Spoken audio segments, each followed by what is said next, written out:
তো আমার ভিউয়ার্সরা যারা দেখছো সবাইকে এটাই বলতে চাই, অবশ্যই তোমরা সাগরের ভাতের হোটেলে আসো, ওর পাশে দাঁড়াও, ওকে অনেক অনেক সাপোর্ট করো। আমার এখন বয়স হচ্ছে 19 বছর। আমার নাম সাগর কুমার গচ্ছি। আমার বাবার নাম হচ্ছে সন্তোষ কুমার গচ্ছি। আর আমি বাইশগুলিতে এখন 1.5 বছর হলো নিজের হাতেই চালাচ্ছি। এই ফ্ল্যাটারটা ভাইরাল কিনা আমি জানি না, কিন্তু এটা আমার দোকানে এটা হচ্ছে 80 টাকার থালি। এটা 2 পিস চিকেন থাকে, চিকেন দিয়ে এইসব আইটেম দিয়ে, আর পাঁপড়টা এটার মধ্যে অ্যাড নেই, পাঁপড় দিয়ে আর লেবু পেঁয়াজটা দিয়ে এটার দাম হচ্ছে 80 টাকা। আর এর সাথে যা কাস্টমার মাছ হোক আর চিকেন যদি অ্যাড করে ওটা আলাদা আলাদা প্রাইস নেই।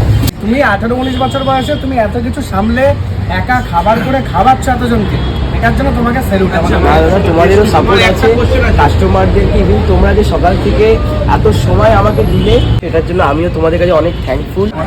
সাগর কি প্রেম করে কোথাও কারোর সাথে? না দাদা, সত্যি কথা বলতে সময় হয়ে ওঠে না।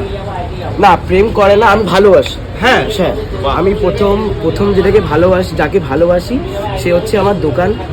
এটা আমার প্রথম ভালোবাসা। হ্যাঁ, আর সেকেন্ড ভালোবাসা হচ্ছে আমার বোন আর আমার কাকা কাকিমা, যারা কি আমাকে মানুষ করেছে। আর তার বাদে যে মানে যে আছেন যারা, এত যে মানুষ আমাকে যে প্রচন্ড পরিমাণে ভালোবাসা দিচ্ছেন, ওনাদেরকেও ভালোবাসি। কিরকম পিস আছে চিকেনে? চিকেনের দিদি এরকম সাইজের পিস আছে। কত গ্রাম করে হবে তাও? তাও আপনার এই চিকেনের পিসটা 50 থেকে 55 গ্রামের থাকে, আর হান্ডি চিকেনটা 60 গ্রামের থাকে। মানে যেটা রিয়াল ওটাই বলি, কোনো মিথ্যে কথা বলি না।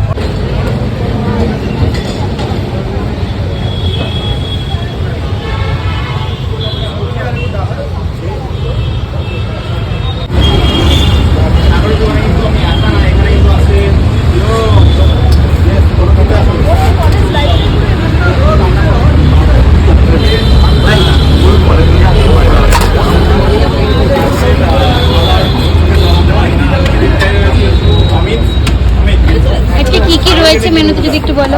যদি আজকে আমার মেনুতে রয়েছে হচ্ছে মিনিকেট চালের রাইস, এটা ভাত থাকে, আর হচ্ছে একটু জোরে বলো। আর হচ্ছে বাঁধাকপি আলু ভাজা। এটা আমার দোকানের স্পেশাল আলু চোখা, যেটা কাস্টমারের খুব ভালো লাগে। আর এটা আজকে হচ্ছে পুঁই শাক, বেগুন, আলু দিয়ে মাছের মাথা দিয়ে একটা তরকারি করেছি। আর মুসুরির ডাল।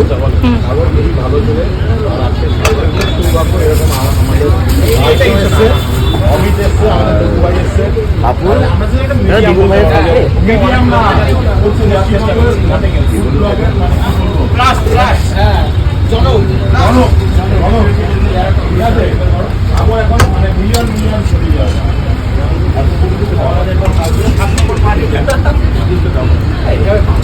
সবাই তো টেস্ট করছো, কেমন লাগছে খাবার দাবার?